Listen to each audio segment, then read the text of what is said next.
আসসালামু আলাইকুম। আশা করি সবাই ভালো আছেন, সুস্থ আছেন। আমরাও ভালো আছি, সুস্থ আছি। তো আমরা এখন আছি যশোরের মনিরামপুর উপজেলা পরিষদে। তো আমরা এখান থেকে মনিরামপুর উপজেলার যে কোনো একটি গ্রামে ঘুরতে যাব। তো আমার সাথে আছে পরশ। তো পরশ আমাদের সাথে যাবে এবং আমাকে ঘোরাবে পরশ। তো আপনারা সবাই সাথেই থাকুন এবং সুন্দর একটি গ্রাম উপভোগ করুন। মনিরামপুর উপজেলা থেকে আমরা রওনা করলাম গ্রামের উদ্দেশ্যে এবং আমরা প্রথমেই যাব খেদাপাড়া গ্রামে। গ্রামের রাস্তায় বাইক নিয়ে ঘোরার মজাই আলাদা। আমরা গ্রামে আঁকাবাঁকা রাস্তা দিয়ে ঘুরছিলাম এবং আমার কাছে সময়টা খুব ভালোই লেগেছে এবং গ্রামের পরিবেশ ঠান্ডা একটি পরিবেশ। রাস্তার দুপাশে গাছপালায় ভরা এবং বিভিন্ন রকমের ফল মূল থেকে শুরু করে কাঠ গাছ, এবং এখানে আমরা দেখতে পাচ্ছি একটি ইটের ভাটা। কিছু দূর এগিয়ে যাওয়ার পর দেখতে পেলাম ফসলের মাঠ। বিস্তীর্ণ এলাকা জুড়ে ধান ক্ষেত এখানে লাগানো হয়েছে এবং চারিদিকে শুধু মনে হচ্ছে সবুজের সমারোহ। এখানে আমরা দেখতে পাচ্ছি ফসলের ক্ষেতের মাঝখানে একটি স্কুল, বিভিন্ন গ্রামের ছোটোখাটো হাট বাজার, এবং আমরা রাস্তার পাশেই দেখতে পাচ্ছি খেজুরের গাছ। যেহেতু আমরা জানি যশোর হচ্ছে খেজুরের রসের জন্য বিখ্যাত, তো আমরা রাস্তার দুপাশেই প্রচুর পরিমাণ খেজুর গাছ দেখতে পেলাম। আমরা চলে আসলাম খেদাপাড়া গ্রামে এবং খেদাপাড়া স্কুলের সাথেই একটি বাওড় দেখতে পেলাম। তো বাওড়টি আমরা ঘুরে বেড়াচ্ছিলাম এবং এখানে আমি লক্ষ্য করলাম ছোট বাচ্চারা খেলাধুলা করছে, অনেকেই গোসল করছে এবং বড় অনেকেই বসে শরীরে বাতাস লাগাচ্ছিল, যেহেতু এখন প্রচণ্ড গরম। তো এখানকার একজন লোককে আমি জিজ্ঞাসা করলাম যে এই বাওড়টির নাম কি।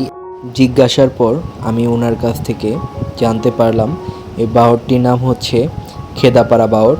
যেহেতু এই এলাকার নাম খেদাপাড়া এবং এলাকার নামের সাথে মিলিয়েই নাম রাখা হয়েছে খেদাপাড়া বাওড়।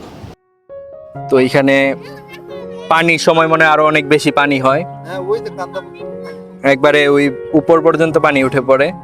তো এখন যেহেতু গ্রীষ্মকাল, বৃষ্টি হয় না এর মধ্যে, তো পানি অনেক কম। খেদাপাড়া বাওড়, সুন্দর একটি পরিবেশ সূর্যাস্তের টাইমে।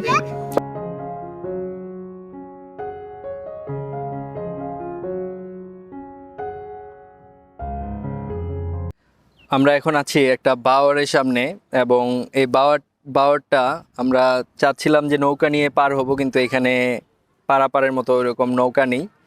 তো আমরা এখন কিছুক্ষণ ছিলাম এখানে এবং এখানের মানে আসলেই জায়গাটা অনেক সুন্দর। এখানে ঠান্ডা হাওয়া এবং বর্তমানে যে ঢাকাতে বা শহর অঞ্চলে আমাদের যে টেম্পারেচারের যে প্রবলেমটা হচ্ছে, যে হাই টেম্পারেচার, বাট এই দিকে কিন্তু টেম্পারেচার খুবই কম। গ্রাম অঞ্চল, প্রচুর পরিমাণ গাছপালা আশেপাশে এবং নদী নালা হাওর বাওর সব আছে, যার কারণে এখানের বাতাসটা অনেকটা ঠান্ডা। খুবই আফসোস হচ্ছে যে এই বাওরের আশেপাশে যদি ওদের বাড়িটা থাকতো তাইলে নাকি মানে ও খুবই শান্তিতে থাকতে পারতো। কারণ হচ্ছে এখানে পরিবেশটা প্রচুর ঠান্ডা। কি বলো পরশ? মানে পরশেরও কিন্তু এখানে মানে তাইলে তোমরা একটা কাজ করতে পারো, এদিকে বাওরের আশেপাশে জায়গা কিনা বাড়ি করে ফেলাবা। হ্যাঁ, তোমাদের এলাকা তো আশেপাশেই, অবশ্যই কিনবো। তো এদিকে ওরা বাড়ি কিনা মানে জায়গা কিনা যদি বাড়ি করে, তো আমরা এখানে ঘুরতে আসবো পরশদের বাড়িতে। এবং ঠান্ডা পরিবেশ, মানে হিট যখন মানে টেম্পারেচার হাই থাকবে তখন এইদিকে আসা পড়া লাগবে। গ্রাম অঞ্চলে আসবেন, ঘুরবেন, ভাল লাগবে। একদম বাওরের পাশেই স্কুল। আমরা বাওড় থেকে উপরে ওঠার পর দেখতে পেলাম একটি পুরানো ঘরের মতো, যেখানে কিছু একটা লেখা ছিল কিন্তু বোঝা যাচ্ছিল না।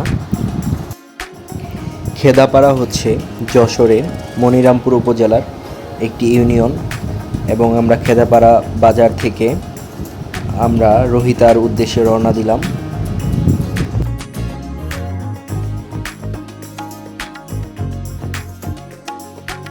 কিছু দূর যাওয়ার পর আমি একটি সুন্দর চা স্টল দেখতে পেলাম, যেটা গাছের পাতা দিয়ে তৈরি করা এবং দেখতে খুবই ভালো লাগছিল।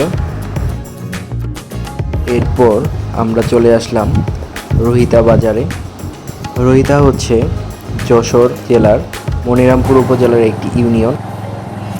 এটা কি পরশ, এই জিনিসটা কি? এরপর আমরা একটি ক্যাফেতে চলে আসলাম, যে ক্যাফের নাম হচ্ছে ব্যাম্বু ক্যাফে। ক্যাফেটি হচ্ছে গাছের পাতা এবং বাঁশ দিয়ে তৈরি।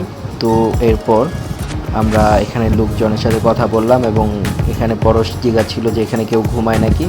উনি বলল যে হ্যাঁ, এখানে অনেকে আছে যে স্টাফ, তারা ঘুমায়।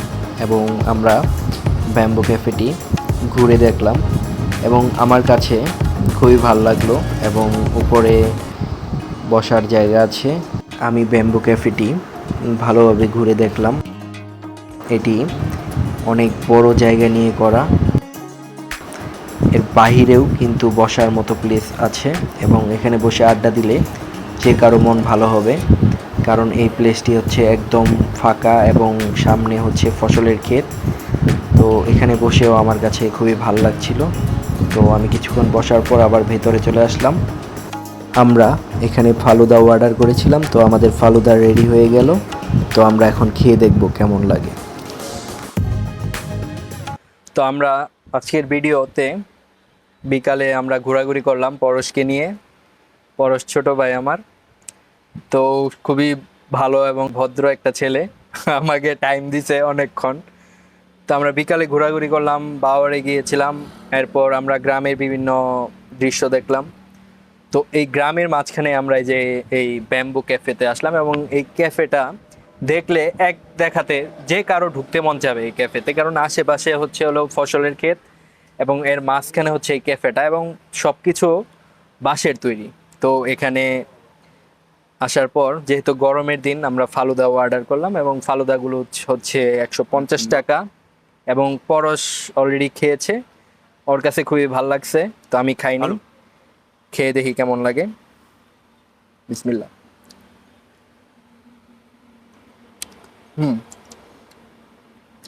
ভালোই, বিভিন্ন রকমের ফল আছে এখানে, আইসক্রিম এবং নিচে আছে সাবু।